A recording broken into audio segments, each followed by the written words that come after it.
नमस्कार मित्रांनो, माझ्या गोष्टीचे नाव आहे प्रसंगाचे भान ठेवावे. एका सरोवरात कुबुग्रीव नावाचे कासव राहत होते. 2 हंस तिथे जलविहारासाठी येत. तिथे कासव आणि 2 हंस त्या तलावात खेळायचे, बागडायचे व त्यांची हळूहळू मैत्री होऊ लागली. कासवाला ते चांगल्या कथा सांगत आणि कासवही त्या मन लावून ऐकत असे. असेच बरेच दिवस निघून गेले. रोज 2 हंस तिथे पाण्यामध्ये फिरायला, खेळायला यायचे आणि कासवही तिथे असायचे. कासवला त्या 2 हंसांची सवय झाली होती. ते जर एखाद्या दिवशी आले नाहीत तर त्याला खूप वाईट वाटायचे. असेच 1 वर्ष पूर्ण झाले. नंतर पावसाळा सुरू झाला.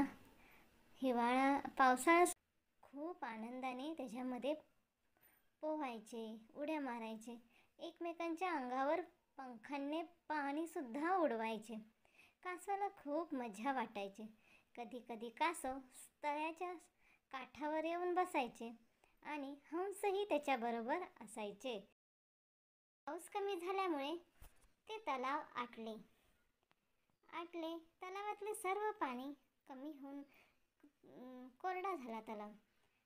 मग आता कासवसुद्धा पाण्यात राहायला कासवाला सुद्धा पाणी पुरेसे नव्हते.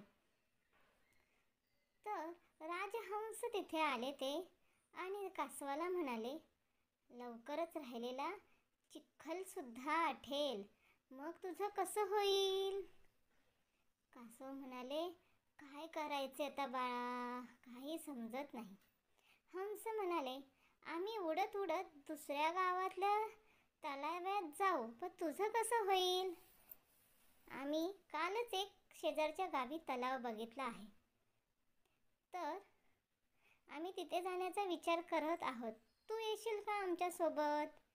तर कासव बोलले, मला कुठे तुमच्यासारखे उडता येते? मग हंस आणि ते विचार करू लागले. थोड्या वेळाने एक युक्ती सुचली. हंस म्हणाले, एक काठी 2 बाजूंनी आम्ही तोंडात धरतो आणि मध्यभागी कासवा तू पकड. हंसाने उडत उडत दुसऱ्या तलावात जावे. तसे त्यांनी काठी धरली आणि कासवाला पण उडत उडत दुसऱ्या तलावात घेऊन जावे व त्यांनी कासवाला बाजूला बजावले. तर ठरल्याप्रमाणे 2 हंस एक काठी घेऊन आले. ते कासवाला म्हणाले, कासव तू ह्या काठीच्या मध्ये धर, काठीला तोंडामध्ये धर, पण तुला सांगून ठेवतो, दुसऱ्या तलावात घेऊन जावेपर्यंत, तिथे उतरेपर्यंत कोणत्याही कारणासाठी तोंड उघडू नको, नाहीतर उंचावरून पडून प्राण गमावशील. कासव म्हणाले, ठीक आहे, मी नाही बोलणार. मग त्यांचा प्रवास सुरू झाला. मध्येच एका गावातील लोक आश्चर्याने म्हणाले, हे हंस गोल गोल काय नेत आहेत? काय नेत आहेत ह्या काठीला बांधून? काय समजेना बुवा, आणि हसू लागले. तर कासवाला राग आला व तो हंसाला म्हणाला, या मूर्खांना एवढेही समजत नाही का?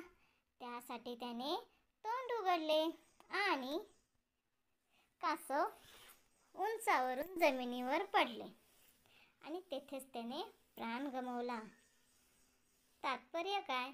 समाजात जगत असताना आपल्याला प्रत्येक वेळी प्रसंगाचे भान ठेवूनच वागले पाहिजे, नाहीतर कासवासारखी आपलीही फजिती होऊ शकते.